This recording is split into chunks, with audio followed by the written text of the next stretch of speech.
Ahoy hoy, I'm Planet Walk, and it's time for reading comments. Now, you might be able to tell from the title of this video that there are going to be quite a few negative comments. So let's start with positive comments because I want to. I like the waves in your hair. They are very pretty. Ha! I straightened my hair, though, to be fair.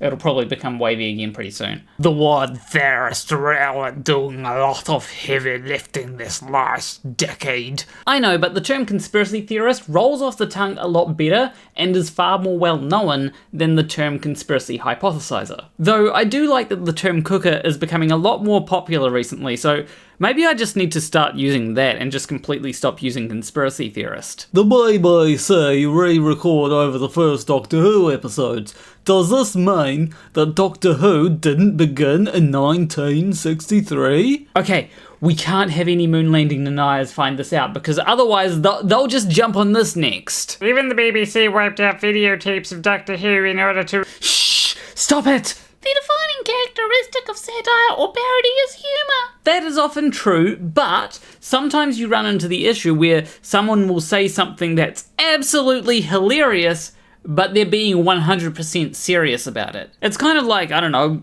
when people complained about M&M's not being sexy enough. You'd think that would be a joke, but that did happen. Okay, last question. Which is higher, 300 or 2? Pauses video and sweats profusely. Yeah, good time for a hydration break. Good girl. Chair.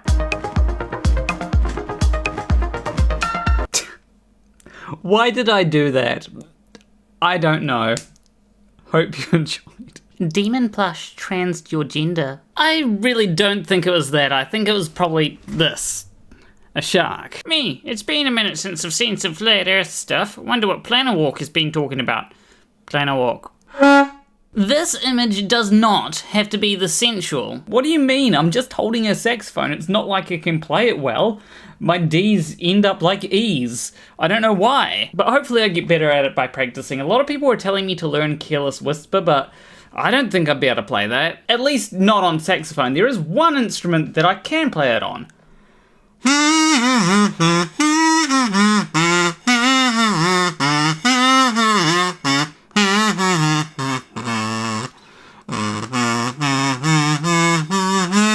I will not apologise for kazooing you. Just as an aside, I don't really know where to put this, so I'm going to put this here. Thank you to the people who have bought me a coffee or 3. That's very much appreciated. We also reached 15 members. I'm not sure how that happened, but thank you to everyone who signed up for that. I'm going to have to come up with new emojis for this channel. Watching the newest, and I quite enjoyed the voices. I was gonna say something funny about that, but then I realised that I was going to automatically address you as dude, and I thought I'd turn this into a learning opportunity instead. Is it okay to call trans people dude? I call my brothers and sisters dude from time to time. Cheers and good luck. I don't understand the trans thing, but that's okay, and maybe someday I will, so might as well try. Thanks for your work. Well, for starters, that attitude is the one that we like to see, because there's a lot of people that just don't bother trying. But for the main point, is it okay to call trans people dude? It depends on the person. Some people are okay with it, some people aren't. As for me personally, I'm okay with it as long as you're not being malicious. I don't think that's too hard for people. I mean, if you're finding it too difficult to not be a dick, then that's a you problem. Speaking about dicks, let's talk about what happened on Twitter.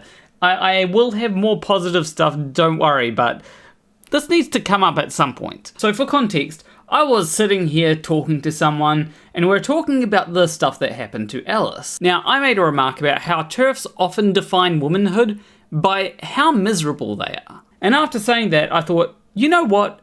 That could be a tweet. I get most of my tweet ideas when talking to friends, just FYI. So I tweeted it out and got to work on my next video. At least I think it's my next video, hopefully. Anyway, once I had wrapped up filming, I decided to check Twitter.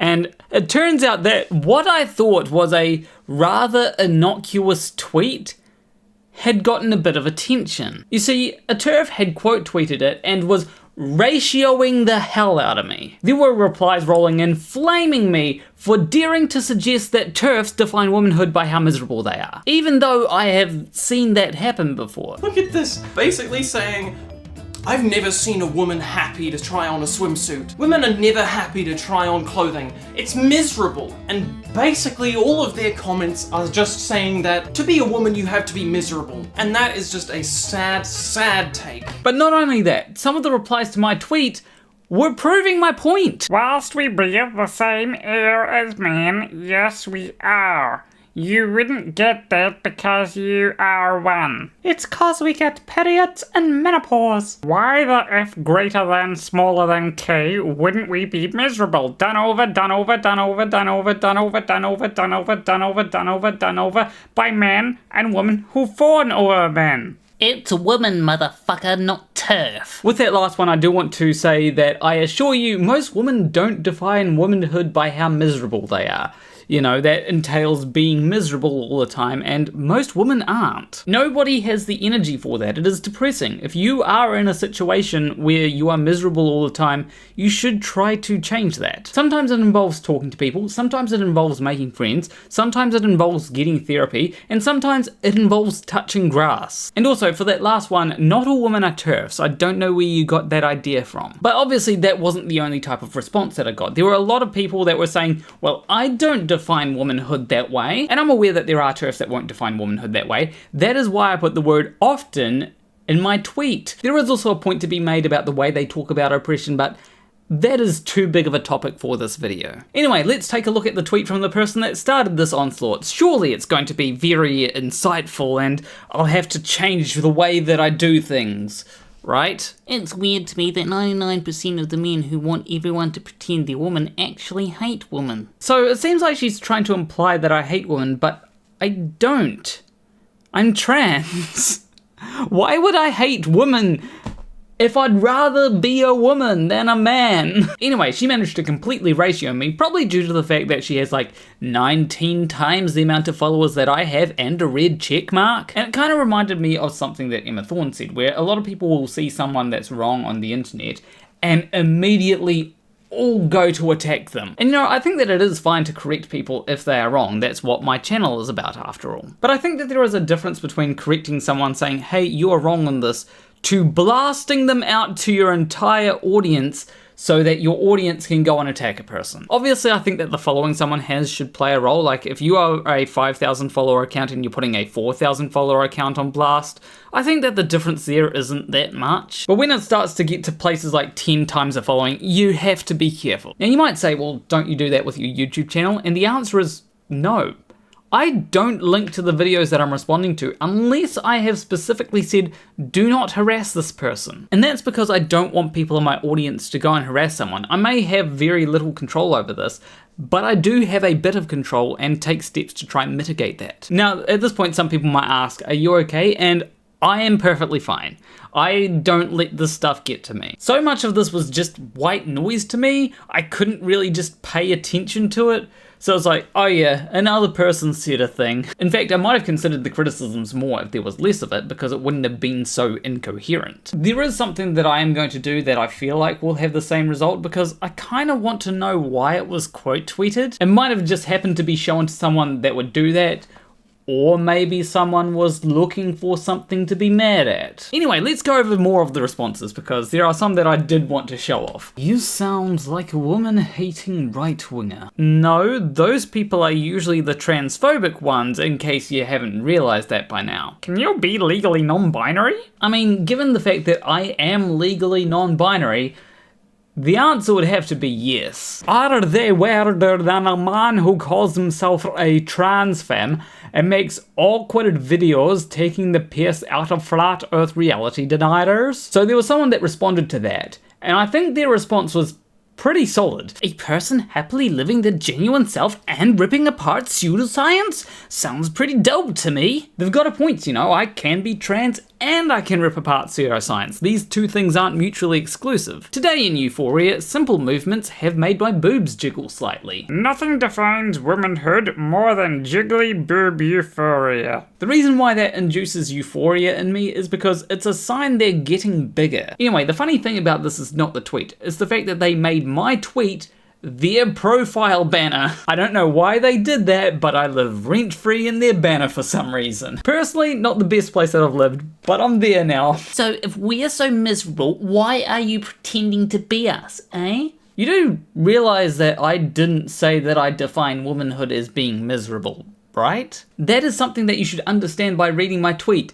How bad is this person's reading comprehension skills? You're a grown-ass man with a support plushie. Revisit your choices. You know, I think it's fine to have a plushie. There are plenty of adults out there who do. I actually think that the attitude of you're too old for this certain thing is usually pretty toxic. I actually spent a lot of my teenage years being told, you're too old for this, you're too old for that, and I feel like I didn't get to enjoy things as much as I would have liked. So nowadays, if someone tells me that I'm too old for a plushie or a Nerf gun, then I don't give a shit. You can live your life being too old for things if you want, but I'm just gonna enjoy stuff. Now is the right time for you to buy one of Click's emotional support demon plushies. I mean, I would, but there is a small issue. It costs money. Now, I could say, hey, could someone send me one in my P.O. box? But the problem with that is I might get too many then. As much as I would accept any number of blowhighs people send to me in my P.O. box, I do have limited space. I don't think I'd be able to house 50 support demon plushies. And plan out, when are you going to stop grifting off this trans thing? You're not trans. You're just wearing woman face. You make very little effort to pass as a trans woman. Growing your hair out, wearing earrings and slapping on some lipstick doesn't make you a woman. You'll never be a woman. Your Adam's apple can be seen from a mile away. Your voice is still very masculine, except it's got that silly little Kiwi accent that makes most of y'all sound gay. Same thing goes for a lot of Brits. But please, I don't see how a community, flat earth debunkers, who rely on pure science to debunk the conspiracies, can fall into all this woke shit. There is nothing that is scientific about the trans movement. It is just a coping method for autistic, antisocial folks to try and gain a sense of community. Can't fit in as a normal dude, so let's try this female thing. Bullshit. It don't work like that. So I'm not sure what you mean by grifting off of this trans thing, because I would do better for myself if I wasn't trans. If I really wanted to grift, I could just detransition and then lie about my experience of being trans. You know, that would be grifting. Also, I'm not really sure what is meant by I make very little effort to pass when the next thing is bemoaning the fact that I take steps to try and pass. But you know, I think trying to pressure trans women to pass is a bad thing, as it can be difficult sometimes. There is constant shaving, there's making sure that my hair is good, there's also making sure that my makeup looks good, because if your makeup doesn't look good, then it's just over. Sometimes it's easier to just not wear makeup, at least then I don't have to worry about if I mess it up. But you know, putting passing aside, I find it really weird that people try to tell me that I'm not trans when I'm literally taking estrogen pills. Like, if you're assigned male at birth and you start taking estrogen pills without being trans, that's not gonna go well for you. That's just a recipe for gender dysphoria, which cis people can get as well if they're presenting with a gender that they don't identify with. As for the part about flat earth debunkers supporting trans people, yeah, of course, why wouldn't we? There's nothing wrong with being trans. There is nothing unscientific about being trans either. When it comes to people saying that being trans is unscientific, I usually find that the problem boils down to them not understanding the words that are being used. That's not an issue with trans people, that's an issue with other people's misunderstanding. It would be like if people started saying that gay people are unscientific. OMG, get out of my head. I literally grabbed water when you said grab some water. Good girl. You should get a Cthulhu plush too. And a flying spaghetti monster. Stop recommending I buy things that I can't get. Funnily enough, watching that back, I think that the first part of my reaction there was probably the reaction that a lot of people have to when I said good girl just before. Look, I know how people react to that, and there's a reason for it. It's because, well, you're a Good girl. Trans Earther? Yes. I have curvature. You're a girl now? That's cool. Yep. But for some reason there are people that don't really like it. No idea why. They're just weird. Anyway, I think I should end the video there. We've gone through a lot of comments today. I really enjoy making these videos, by the way. They're a way to sort of just have fun, but for some reason, they don't often do as well as my other videos. Even though there is a decent possibility that if you've left a comment, there is a chance that I may be responding to it. That's not to say that I will respond to one of your comments, it's just that there are a lot of people out there that probably don't know that I read their comment out and responded to it in a video. But at the end of the day, I guess it is really their loss. But, you know, leave a like and subscribe if you like this video, leave a comment, do it. As always, a big shout out to my $20 or more patrons: Hugh Jarsz, M.C.Nutkin, Morrie, Vermont1777, Tony C, Rosyna Keller, KidVicious, Sacha Campbell, Definitely Not NASA, Craig D'Amelio, Richard M Chapman, Kaylee, and FistWizard. If you want to support me financially, you can do so on Patreon, there should be a link there, or you could buy me a coffee.